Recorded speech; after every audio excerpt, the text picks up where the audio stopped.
Nshuti bakunzi bacu barinda ubuzima bwawe, ikaze kandi mu biganiro byacu by'uyu munsi. Uyu munsi twabateguriye umumaro w'icyatsi bita time. Time ni icyatsi abantu benshi bazi, ariko kandi hari n'abandi benshi, undi mugabane w'abantu benshi munini utakizi. Ijya kumera nka teyi, ariko teyi irayiruta cyane. Ni akatsi gakura karandaranda hasi, gakoreshwa mu birungo cyangwa kakanyobwa mu cyayi. Usibye ko abahanga bazi ko kanyobwa nk'icyayi, ahubwo niko cyayi. Gafite umumaro rero, gafite umumaro. Ifite amavuta, ubwo ni time ya yandi wumva wirevoratire. Uvuga ngo ya mpumuro yayo wumva ibirimo utuvuta kandi twiza tugirira neza umubiri. Ifite n'ubushobozi bwo kuvura ibisebe cyane cyane ibyo mu gifu. Time rero irahambaye cyane kandi ivura n'ibisebe byo mu bihaha ndetse no mu nzira y'inkari. Mu kuvura ibisebe, time ifite umwihariko kandi irabishoboye cyane, mujye muyikoresha nk'ifu. Itegetswe gukoreshwa by'umwihariko n'abarwaye bronchite, abarwaye indwara z'igifu, indwara z'ibihaha, abarwaye umusonga n'ibindi.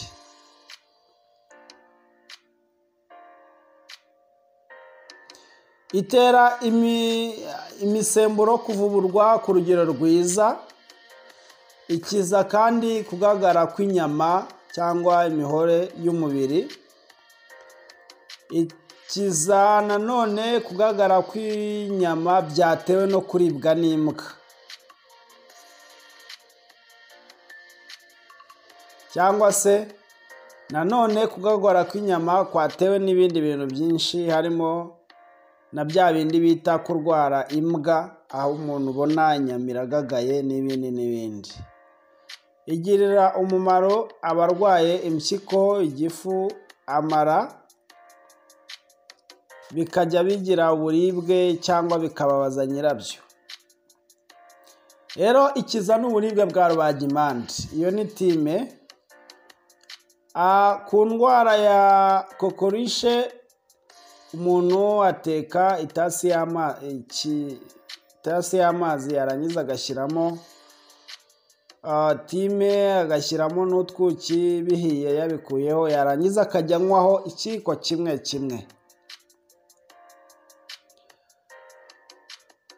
mu mwanya, ikindi mu kanya. Ibyo rwose birwanya inkorora.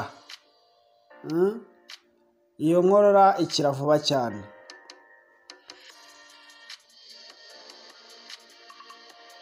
Abantu bashobora kandi no kuyiyuhagira, iyo ni time, ikarwanya indwara nyinshi, ndetse hari n'igihe biba ngombwa ko bayivanga n'ibindi byatsi ikanyobwa cyangwa ikiyuhagirwa.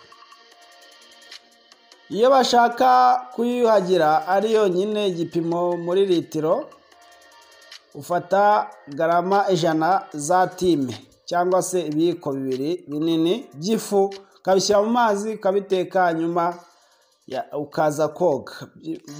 Mbibutse yuko iyo ari nka time gutyo ntabwo uyiteka igihe kirekire, ahubwo iyo amazi amaze gushya ushyiramo, hashira nk'iminota 5, 6, 7 ugakuraho.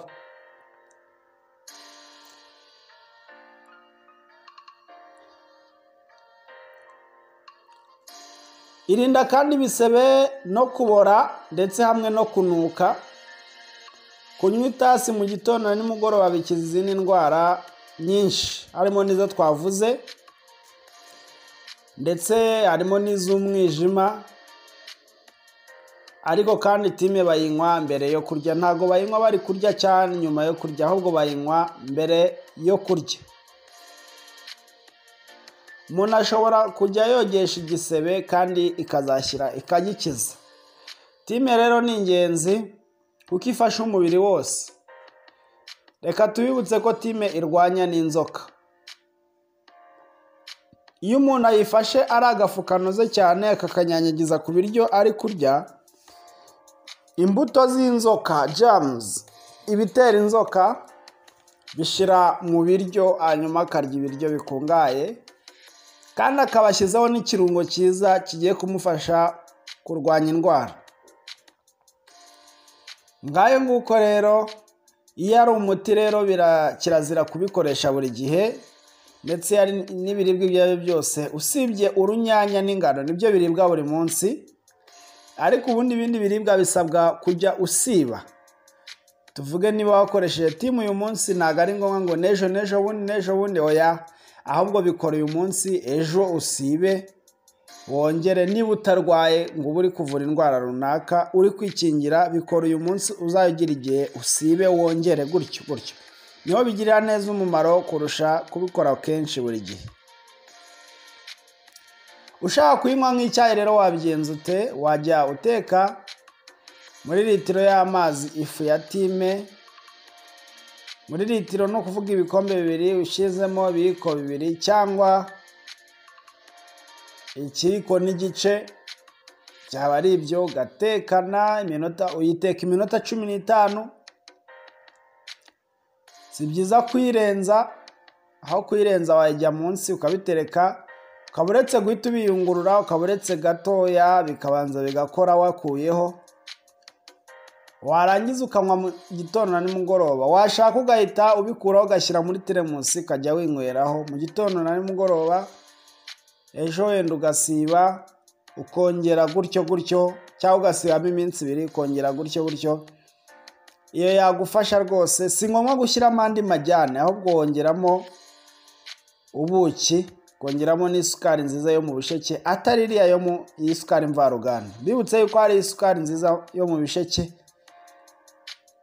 ifasha umubiri cyane, atari iriya yo mu mabutike igura, ndatekereza ari inoti itarenze 1000 cyangwa itagiye hejuru yayo gato cyane. Ngayo nguko rero uko niko ikoreshwa. Naho kubisebeho unyanyagizaho, ndetse ushobora no kuyiteka mu mazi ukayogesha igisebe.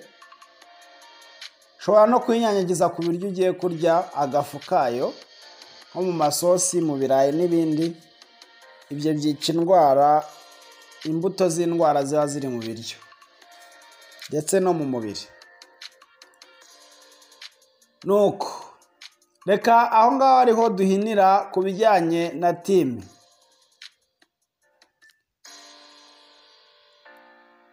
Ku gace ka kabiri k'ikiganiro cyacu, reka tuvuge ko umumaro w'umwuka wera. Umwuka wera adufitiye umumaro mwinshi, kandi dukeneye kubimenya neza. Ariko ubundi umwuka amaze iki? Umwuka wera akora ate? Umwuka wera ni umuntu wa gatatu mu Mana umanuka ku bantu, ahagarariye Imana Data ndetse na Kristo. Ububasha bw'umwana bwe, kandi ububasha bw'umwana bwe yoroshya imitima maze agakungahaza imico myiza. Nta n'umwe ushobora kwihana atabihawe n'umwuka wera. Reka tuvuge ko umumaro w'umwuka wera: kwemeza icyaha, gukiranuka n'igihano, bigakangurira umuntu kwihana. Umwuka wera ni uwo mumaro amaze mu mimaro 6 ngiye kubabwira. Yemeza abantu ibyaha, akabemeza byo gukiranuka, akabereka n'ibihano bizaza, bigatuma abantu bihana. Uzabisoma muri Yohana 16:8. Cya kabiri, umwuka wera amara kuyobora ibitekerezo byerekeza ku kwiga ijambo ry'Imana no kumuyobora ku kuri kose. Ayobora abantu ku kuri kose, ndetse akaberekeza kwiga ijambo ry'Imana. Uzabisoma muri Yohana igice cya 14:26, ndetse n'igice cya 16:13. Umwuka wera cya gatatu, yibutsa abantu igihe bikenewe cyangwa mu bihe biruhije, ukuri n'imirongo ya Bibiliya bigeze kwiga. Shobora kuba ari imirongo yo kubahumuriza cyangwa yo kubafasha bitewe n'aho bari. Arabibutsa. Bizabisoma muri Yohana 14:26. Icyakane Umwuka Wera tumarira kudutakambira imbere ya Data igihe dusenga, asobanura neza ibyifuzo byacu no kubyerekana bitunganye. Abaroma 8:26. Naho icya gatanu Umwuka Wera tumarira ni ukudahamiriza ko turi abana b'Imana. Uzabisoma mu Baroma 8:16. Icya gatandatu ari nacyo cya nyuma uyu munsi turi bwige, umumaro w'Umwuka Wera: gushoboza abana b'Imana kuvugana ubutumwa imbaraga. Ubutumwa bwiza bukwiye kubwirizwa mu isi yose kugira ngo haboneke imbaraga. Umwuka Wera araza agatanga imbaraga ku biyemeje kububwiriza. Muzabisoma mu byakozwe n'intumwa igice cya mbere umurongo wa 8. Ngayo nguko rero, uwo ni wo mumaro w'Umwuka Wera, kandi namwe muzamubona nimumushaka. Twese reka tumusabirane gatuzeho, tugire imbaraga, twihane ibyaha, twiga ibyanditswe byera, tubwirize ubutumwa bwiza, dushaka Imana n'ukuri kwayo bigishoboka. Reka tubisabirane twese mu izina rya Yesu. Amen.